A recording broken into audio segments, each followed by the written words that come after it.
Welcome to Plot Twist Radio, the show where creativity, storytelling, and the unpredictable path of the creative life all collide. I'm your host, Erin Egnatz. Hi, Dee. Welcome to Plot Twist Radio. Before we get going, can you introduce yourself to the audience? Hi, yes. Thank you so much for having me. I'm so happy to be here with you. I'm Dee Oliver. I'm an author of 2 books, Going Out in Style and The Undertaker's Wife, which we are releasing as a 10-year anniversary. Wow, So congratulations on that. thank you. I live in Virginia Beach. I have 3 girls and I have recently remarried. Well, not recently, 10 years. Virginia Beach, I love it there. I was there not too long ago, and I miss the ocean. I live so far away from it. It's sad. Yeah, the ocean is beautiful. I love It being is. on the coast. So, as I was going through your bio, I have to say that your story begins with what has to be one of the most unforgettable first dates I've ever heard.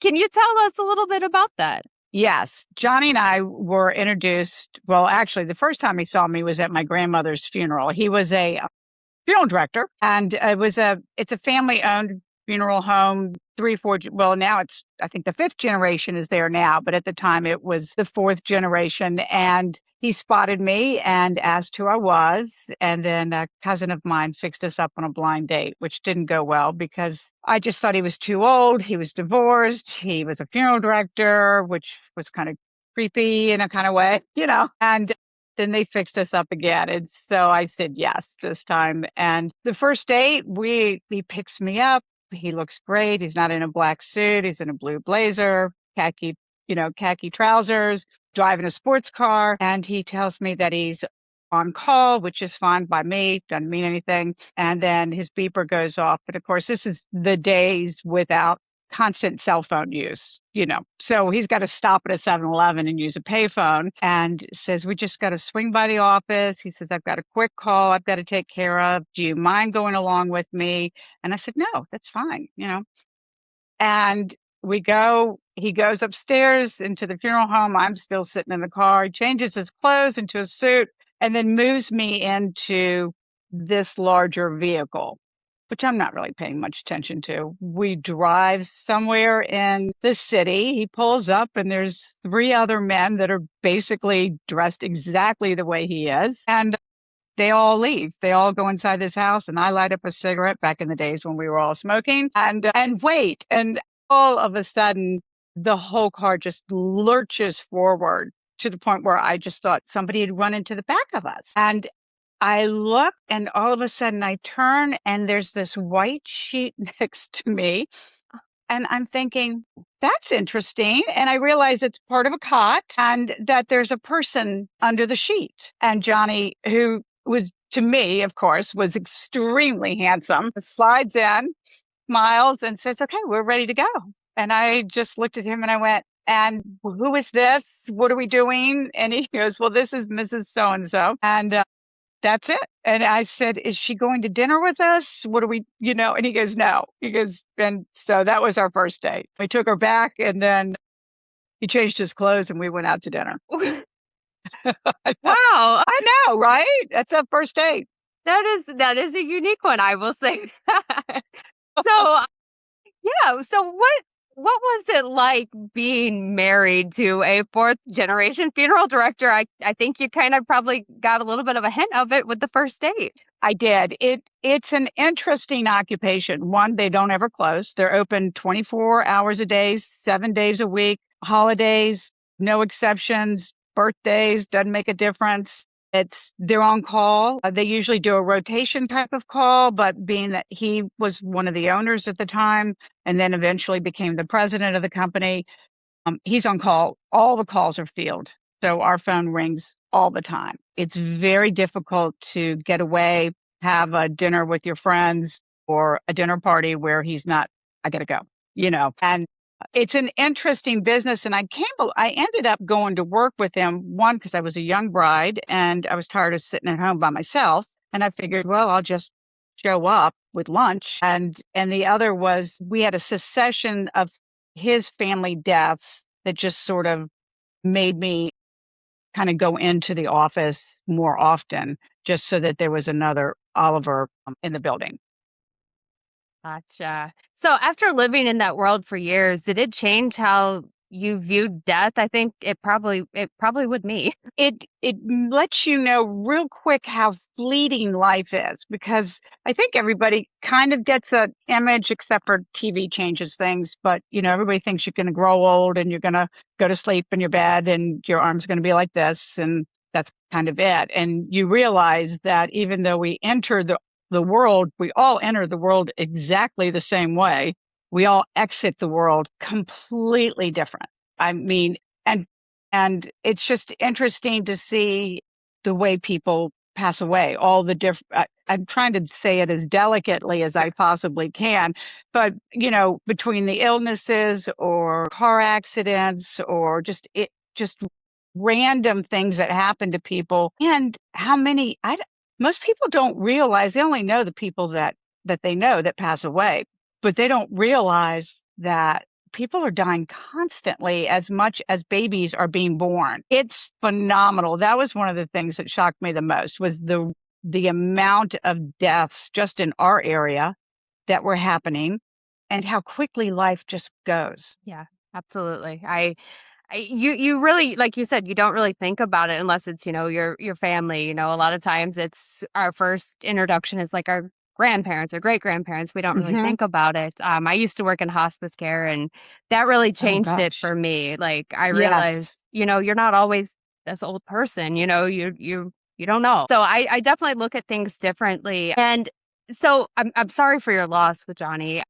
And Thank you. I'm gonna be delicate here, but what led you to write your books? Was it like a grief, or was it, therapeutic? The first one I did was going out in style. And I think what led me to it was, one, I was surprised at how ill prepared we were as two funeral directors. I mean, that's all we did. Our kids grew up in the funeral home. They were jumping ropes with the pew ropes. They were, playing on the altar, acting out plays and stuff like that. And all of a sudden he dies with, I mean, he has a aneurysm, and I take him on Sunday and I take him off life support on Wednesday. And I realize our will's not up to date. I couldn't remember everything as far as his obituary went. I had no idea where to bury him. We owned an entire cemetery, along with, we had property in every single city cemetery in two cities. I don't, we just happened to have it. And I was completely just sort of taken back by that. And then, of course, going to work, I was just like, okay, if we just completely screwed this up, everybody's really screwing this up. Because I had the means or the provisions to scramble and get things done correctly. And so I started looking at books, grief books, how-to books, books that were informative, and they were kind of morbid and dark. And I thought, who's going to read this? And so I started writing a blog for a CBN university that they were doing, and they wanted me to blog on death. And I just basically wrote, I made fun of myself, all the things that we did wrong as funeral directors, and all the things that you shouldn't do that I did, before he died, during the grief process or the funeral process, and afterwards. And so then the Undertaker's wife came out of, HarperCollins reached out and wanted to know more about my day-to-day life as being married to a funeral director. Interesting. And it's a very interesting concept. And I was reading both, but I have to say I love the humor that you use. I like to lean back on humor, I know, and I think a lot of Mhm. people do. And I think that was a really good approach. What was the writing process like for you? We all have different writing processes. What was yours like? It's funny. I'm a terrible speller, and English was not a major that I had in college by any stretch of the imagination. But I like to find humor in a lot of things. And so the writing process was just sort of, I would take a subject like wills and or obituaries was one of them, because and just start going through it, and just day by day I would write a little more, and then sort of redo it. But I loved the writing process of it. I thought it was therapeutic, one, because I got to sort of manage my thought processes and my grief through it, and then help a lot of people through that as well. at this time, you weren't even just writing, or I guess this was probably a little bit before, but you decided to go and get your own degree in mortuary science, right? Yes, I did. Wow. Yes, I did. And I was going to night school. The girls were going to day school, and then I was working during the day. And so that was a whole process because when you haven't been in college in a long time and you're going to the local community college, you realize that you're just basically a dinosaur now, in Yes. every sense of the word. Yeah. And I think I scared the daylights out of every student that was in class with me. Really?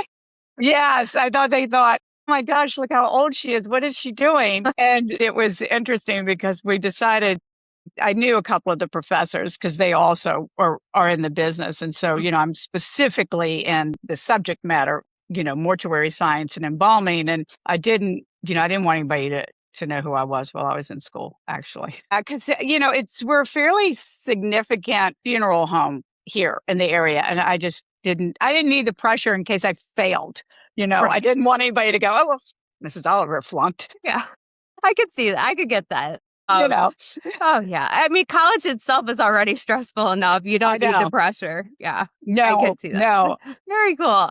So let's focus on The Undertaker's Wife since that is the 10-year anniversary. What made you want to re-release it? I just thought it was a good time. People are talking more about death. I think the generation before me, my parents, my grandparents, they didn't really do that. And I think that that's sort of something that people are starting to talk about again. And wanted people to understand more about the business and the grief process. That makes sense. As you reread your own words, did anything surprise you as you were going back through it? You know, yeah, I was surprised I did some of the things I did.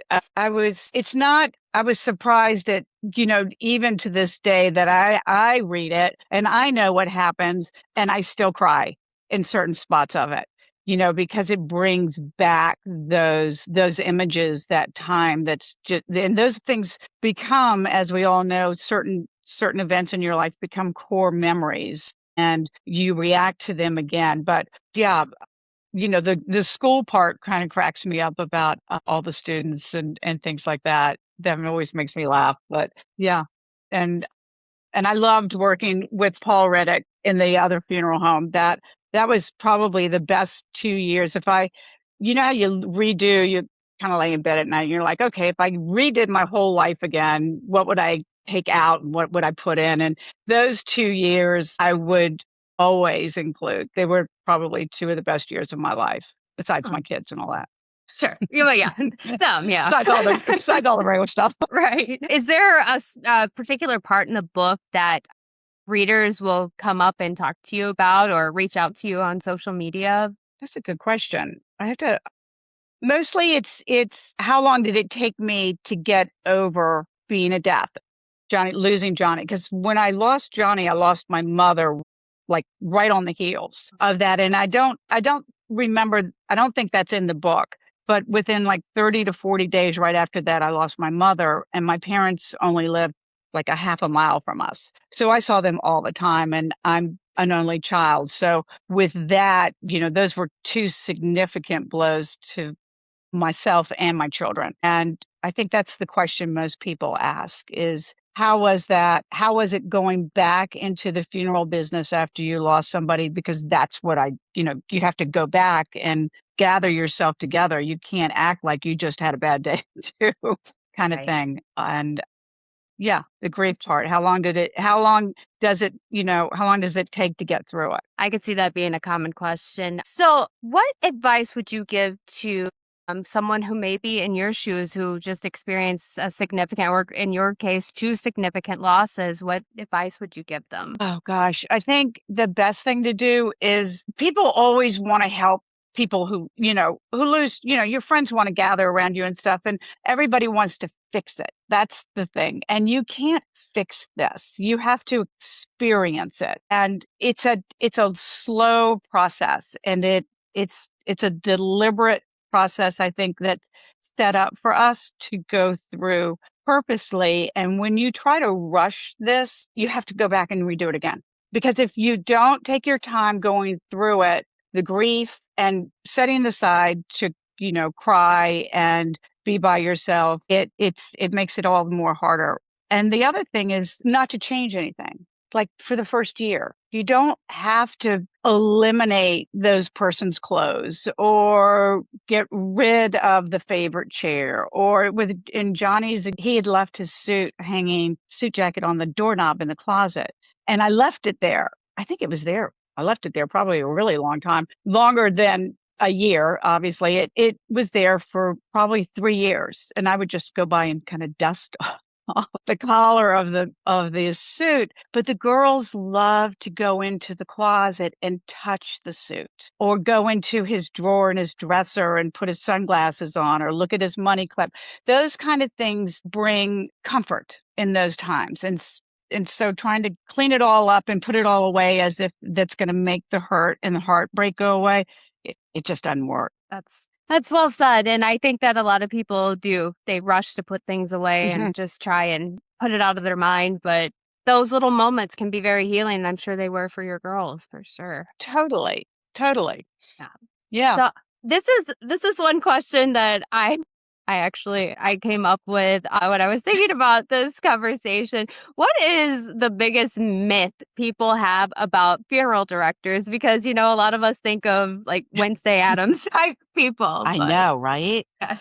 Although they did do that show 6 Feet Under. Do you remember that?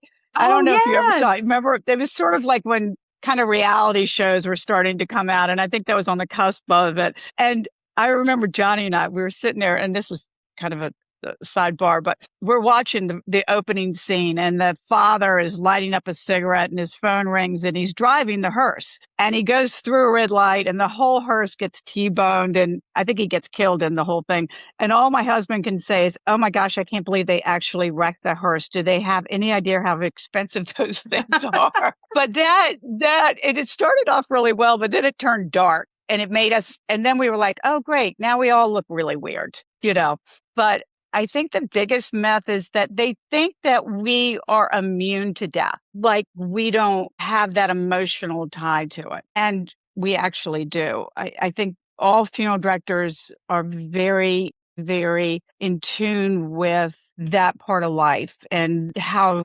traumatic and life-changing it can be, regardless of your social standings or in anything in life. It affects human beings exactly the same way. And I think they just think we're just kind of like, it's no big deal to us. And it's a real big deal to us. And Yeah. and it's funny, I was just at a service, and it was for a friend, and she'd lost her father.